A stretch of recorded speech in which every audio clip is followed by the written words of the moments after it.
Hi guys, welcome to the second blog. I'll try to get your a video to you guys today. Ended up being too big for YouTube to take, so I've trying to condense it all down to make it sort of pretty quick. Sorry about the delay in this one because I've been away for 2 weeks working, and I've been so busy this weekend trying to get getting a new van sorted out for the new season.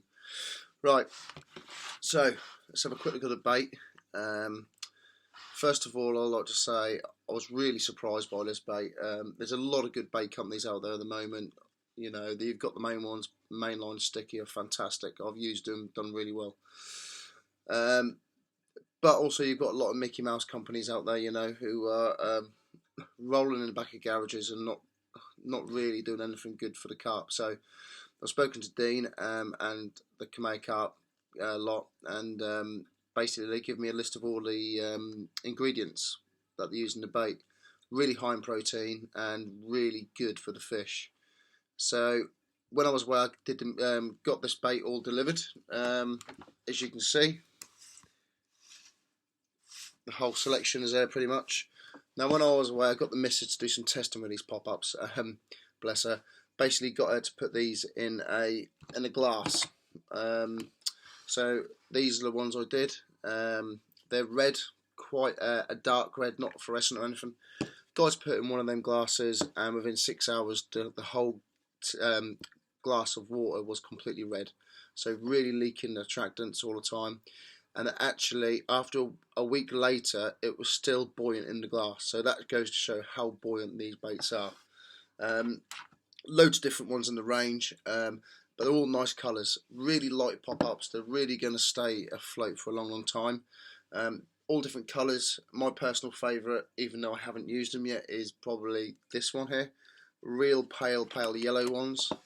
And as you can see, they literally just crumble straight in the pot. And they smell really citrusy.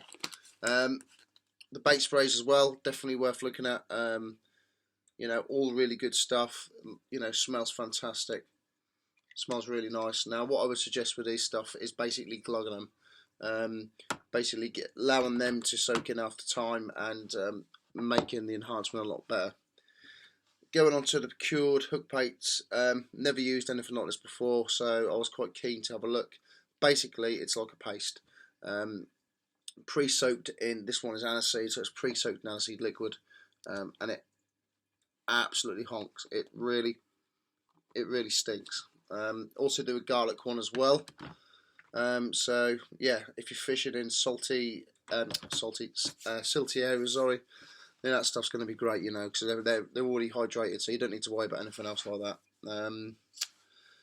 Yeah, so I was really surprised to get the stuff. I'm looking forward to actually putting it to use and really getting involved. There's a lot of stuff in the range, all reasonably priced, and I advise anyone just to give it a go. You know, if you're watching this video and you're thinking, you know, it's another Mickey Mouse bait company, I can assure you it's not. Speaking to the guys over there, if you speak to any of them, they'll send you the ingredients list over. Very high in protein, so it's really good for the fish. Very little in preservatives as well. Very good, and they're all hand rolled. Now there is one here somewhere. I can't remember which one it was.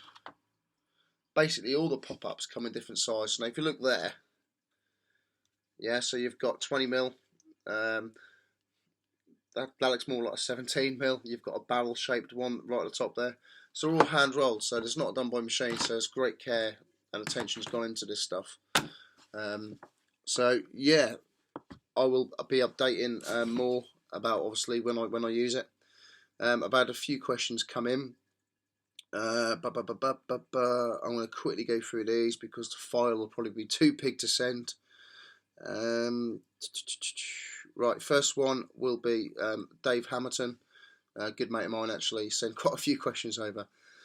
What line would you recommend? Would you say that camo line is better than clear? In my opinion, no. It has its places, you know, if you're fishing at someone like Brasenose on the linear complex, then yeah, of course, you need to adjust your line accordingly. But would I use camo line? I personally wouldn't. The line I use is ESP Synchro. Done really well on that. Used Subline before. I wasn't that much of a fan of it, to be honest. I also used a cord tapered subline, which is a £10 line, tapered right through to a leader. I think it's £40 or even a £50 leader. Just it allows me to cast the sort of 130s and 140s that I need to be fishing at sort of some of the places I fish. Not to mention a new syndicate, as we talked about in the last blog, which I'll be fishing next week. I'll be doing a quick blog down there, just scouting the place out, and I'll be doing another blog during the week. So in my opinion, no, I don't think it'd make a difference. The line I use, there's so many good lines out there. I wouldn't really sort of be that anal to think that only one line is going to work. You know, there's so many good ones out there. Also, Dave he sent me quite a few, bless him. What sort of tricks would help me catch on a pressured day ticker water? Okay, first things first. Most guys go fishing on a day ticket. We'll just rock up and just fish the easiest swim and just go on a whim. To outfish the guy, when you're fishing day tickets, you're trying to outfish the other guys. So the preparation, going down 2-3 days before doing a recce, trying to find the fish, trying to find out the weather reports for when you're fishing, the pressure, the wind direction is massive, especially on big pit lakes. Fish follow the wind in the warm weather, and do a lot of internet research. It literally all comes down to, even the night before, pre-tying all your PVA sticks if you're using them. Don't oil them up though, because the PVA will take a long time to melt. But doing all the work beforehand is where you're going to really sort of go leaps and bounds over people. Also on day tickets, use zigs. That's all I need to say. Use zigs. They're shit hot. They work, and a lot of people do not use them because they can't be asked and they get tangled a few times. Also, which syndicates are best to join for beginners? In my opinion, there is no syndicate that is perfect for beginners. Syndicates are hardened day ticker waters usually, so it's just a matter of doing your time, serving your time, your apprenticeship, should we say, doing the day tickets, learning the trade, so to speak, and then just jumping in the deep end. Just exactly what I'm doing on this syndicate that I've joined. You don't learn unless you put yourself through, tough things. If you're fishing with guys who are good anglers, it makes you better. Yeah, if you're waking up in the morning and you can see guys moving left, right, and centre, you know that's what you have to do. So then you do it. That makes you better. So that's my opinion on that. What's your opinion? He's also put, what's your opinion on bait boats? Do you think they take away the skill factor? Do they really help you catch? If so, what ones are good ones? My opinion is bait boats are cheating. I don't like them. I don't dislike guys because they use them, because I go fishing for myself. I don't care what anyone else does as long as it doesn't impact with me. My opinion, I don't like them. In my opinion, it does take the skill factor out of it in some respects. But on the other hand, they do help you catch fish. If you're fishing snaggy areas and you're fishing safely, then there's no doubt about it. They help you catch fish. Which ones to get? Obviously, you got is it the Procat and the Viper? Reputable makes. Go with them. You can't go too far wrong, in my opinion. So there's also a couple more as well. There's a couple of guys who've been on the actual page and posted a couple. So I will just try and find them on my phone.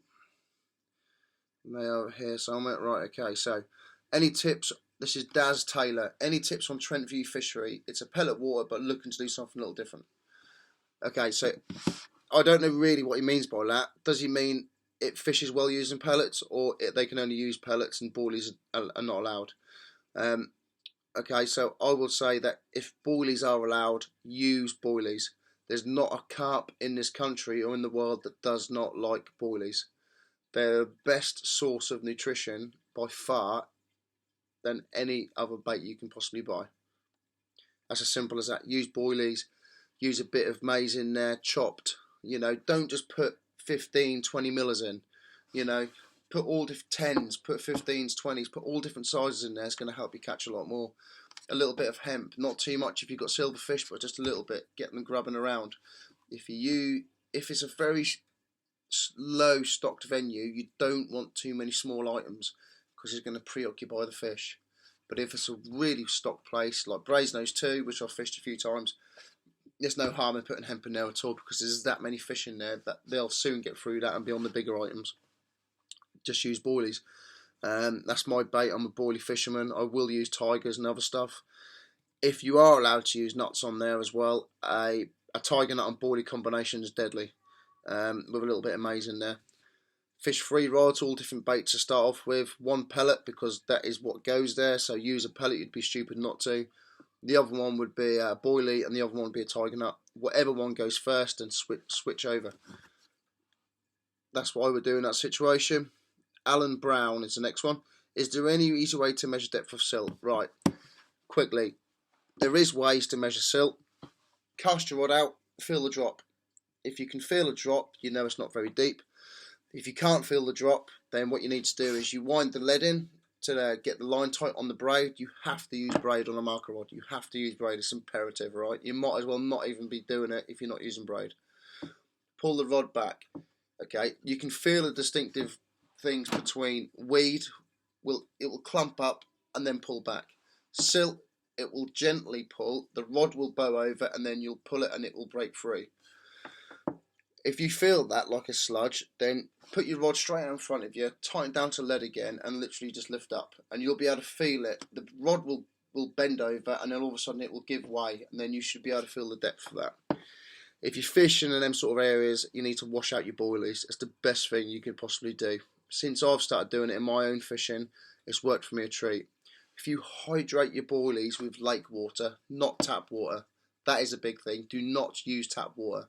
It's full of chloride and everything like that, okay? Real shit stuff for the fish. If you want to do it at home, go down to your local aquatics place and get some RO water. It's reserve osmosis water. They take all the shit out of it, and it's good enough for my marine fish tank, so it's good enough for the lake fish.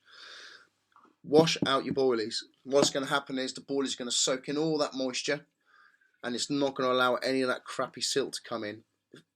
Carp will feed in shitty silt like that, but in my opinion, the firmer the spots, the better. Now, everyone says it in the trade, I know.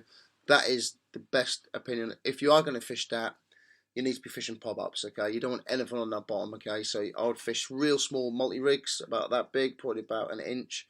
I'm not that much of a fan of the chod. It does catch fish, but I'll find you get twitchy takes of it. Hinge stiff rig, fantastic.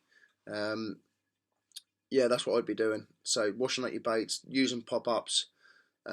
If you do hydrate your baits, you will not be able to use a thrown stick. So yeah, I would just catapult a few things out. You know, so many people these days feel they have to go to a lake and get a marker rod out, okay, and a spod rod.